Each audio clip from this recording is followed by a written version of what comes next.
نبی اکرم صلی اللہ علیہ وآلہ وسلم دے غلام حضرت ابو ہریرہ رضی اللہ تعالی عنہ آپ فرماندے نے کہ قالا رسول اللہ صلی اللہ علیہ وآلہ وسلم ثم يبقى من النبوة إلا المبشرات قالوا وما المبشرات قال الرؤيا الصالحة رواہ البخاری۔ حضرت ابو ہریرہ فرماندے نے کہ آقا علیہ الصلوۃ والسلام نے ارشاد فرمایا کہ باقی نہیں رہے گی موت تو بعد مگر بشارتیں۔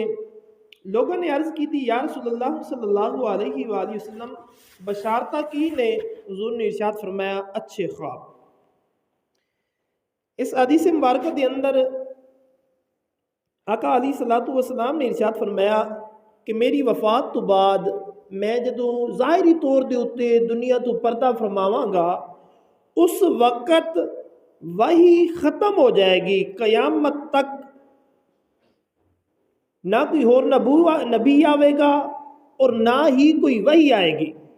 فرمایا مگر نبوت دا ایک حصہ یعنی ڈرانا اور بشارت باقی رہے، ڈر اور خوشخبری باقی رہے۔ حضور نے ارشاد فرمایا میں جدو ظاہری دنیا دے اتو پردہ فرماواں گا نبوت میرے بعد ختم ہو جائے گی، وہی آنا بند ہو جائے گی، سارے معاملات ختم ہو جان گے، لیکن نبوت دا کچھ حصہ خوشخبریاں دینا اور ڈرانا باقی رہے گا۔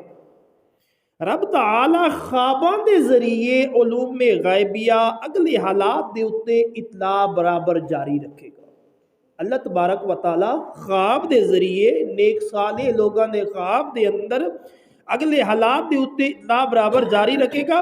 فرمایا خواباں غیبی خبراں دیندیاں رہن گیاں، فرمایا خواباں بشارتاں بھی دیندیاں رہن گیاں، ڈراندیاں بھی رہن گیاں، مگر انہاں دے اندر کچھ قسماں ہوندیاں نے، کچھ خواباں ہوندیاں نے جڑیاں انسان دیاں اپنی نفسانی خواہشات دے مطابق آندیاں نے، کچھ شیطان دی طرفوں آندیاں نے اور کچھ رب رحمان دی طرفوں۔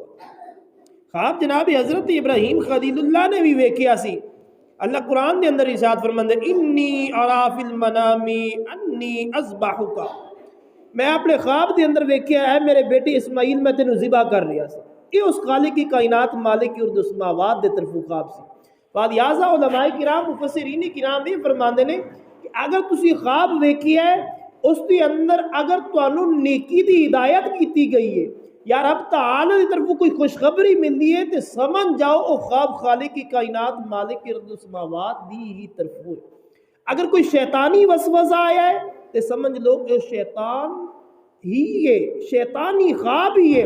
فرمانے کہ اے ویکھو حضور نے طریقہ دسیا، فرمایا جدو ایک سیڈ دے ستے پہ ہوئے 3 باری اس طرف تھوک دے ہو اعوذ باللہ من الشیطان الرجیم پڑھ کے دوسری سیڈ دے اتے سو جاؤ، اللہ تبارک و تعالیٰ تہانوں اس تے شرطوں محفوظ فرمایا۔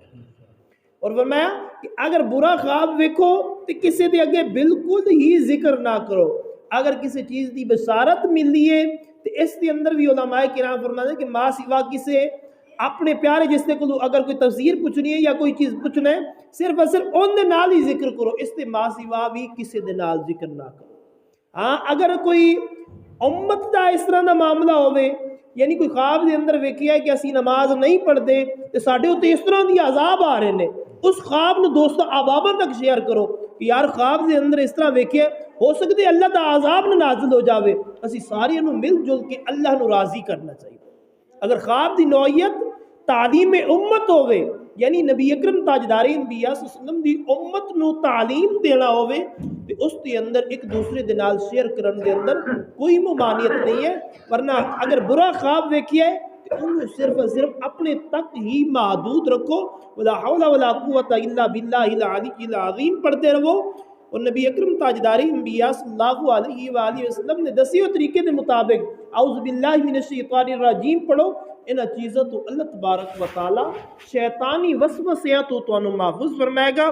دعائے خالق کی کائنات مالک ارض و سماوات تانوں مینوں اسی ساریاں نو دنیا دے اندر رہندے ہویاں فکر آخرت رکھن دی توفیق عطا فرمائے۔ وما علینا الا البلاغ المبین۔